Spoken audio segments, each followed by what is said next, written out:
Hallelujah. This is Shangela from RuPaul's Drag Race, and you're listening to Homorazzi.com. RuPaul's Drag Race. Start your engines. Drag race. Be the best woman win. RuPaul's Drag Race. Start your engines.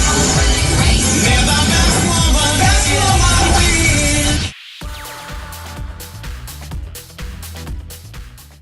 Hello. Hey. Oh, Shangela. How you doing? Oh, boo, I'm doing just fine. How are you this morning? I am good. I'm doing really well. The most polarizing character on the show this season, hands down. Oh, thank you so much. My polo, I hope you don't mean you're referring to Frosho the Snow Hoe. How is she doing? Oh, she's doing just fine. She's sitting up chilling somewhere. Okay, so let's get right down to it. How did you get back on the show this season?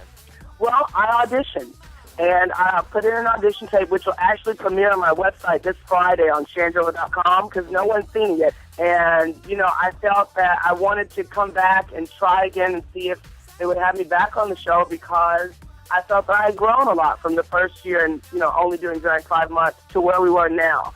And I wanted to showcase that. I felt an obligation to my fans to come back and bring the heat. So we all know that the first episode is always a sewing challenge, and you mentioned that you had done some sewing before, but you kind of flubbed it. You chose to do something really difficult. So why did you choose to do something a little bit harder as opposed to something that you could have done so you wouldn't have been in the bottom 2 again? Well, you know, we don't necessarily know that we only had 2 seasons. Sorry, 3 seasons of this show. And yes, the past 2 seasons, the first challenge has been a sewing challenge, and yet again it followed in that same suit this year. I did take sewing classes. I did learn a lot, but I'm not the numero uno seamstress. Right. So when I was in the thrift store, I was looking around, and child, you know, I saw that glow, a luminous white light in the window, and I just felt I was inspired, honey. I thought I was Alexander McQueen up in that piece. So anyhow, that obviously didn't turn out the best. I ended up in the bottom 2, but I trust me, I didn't choose to be there. Now, what happened with you and Venus in that first lip sync for your life? Because that was, I mean, if it was up to me, no offense, I would have sent you both home. That was pretty violent. How did it get to that point? What happened? Well, if you look back at the episode, I'd never considered it to be very violent, because in that moment, I was just lip syncing for the judges.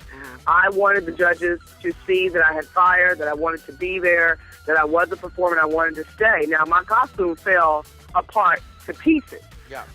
And some of it was pulled apart, but, you know, I don't even remember that whole, like, being pulled, being pushed thing, and to be honest, I didn't even see it. I didn't even feel it.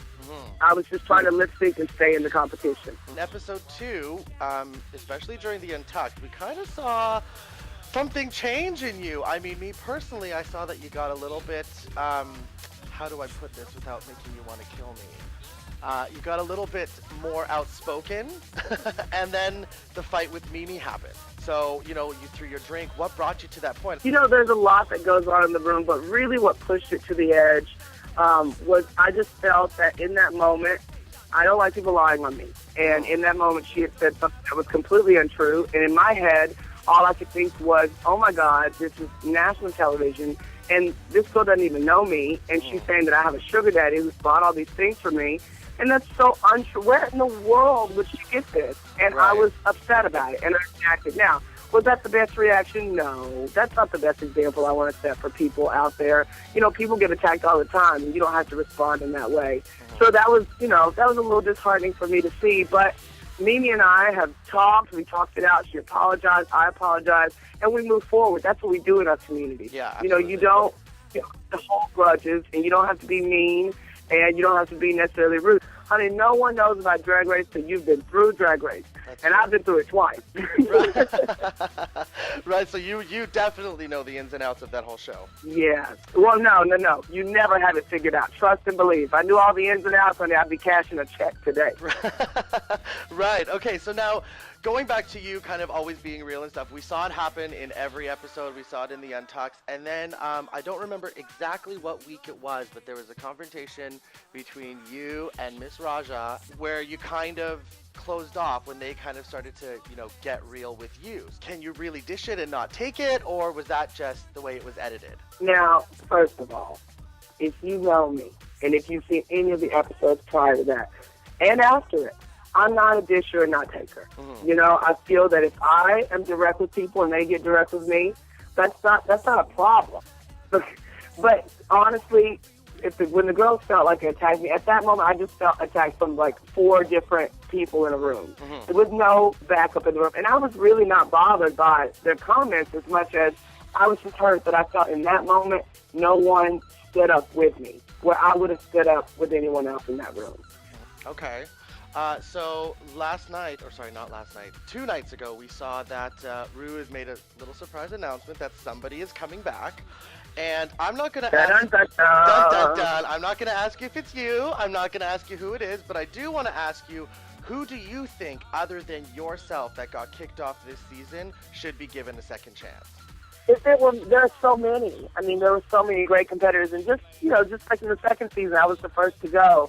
I felt like when you're in that slot, that's always difficult because you didn't really get to know that person. Yeah. So, that could be Venus. Or I love, Mariah is so talented. I would love to see her come back. I felt that she went too soon. A lot of people that I really enjoy, I'd love to see back on the competition just to see what they bring, the Indias. And maybe Stacey would come back with an even stronger confidence and turn the party out. You don't know. Just watch next week. Do. Okay, so a press release went out yesterday saying that you might have a pilot with NBC. Can you confirm? Yes, I've been cast in an NBC pilot as a series regular for a new project that Michael Patrick King, who, of course, is the creator or the writer and everything from Sex and the City and both the Sex and the City movies. He's directing this project as well as he's written it. And it's with the lead of Don Johnson, who we all know from Miami Vice, and Ellen Barkin is tied to the project, Mario Cantone, Chris Clocker, Christian Dante White. I'm just really excited to be working with these, great actors on a really fun project. It's a fun, fresh project. And I'm just excited. I'm living the dream, and that's amazing for me. And I think that's what I take away from my experience on Drag Race the most, that for anybody out there who has a dream or a passion in life, I hope that my story and my journey is kind of gives them a little bit of inspiration to follow their passion.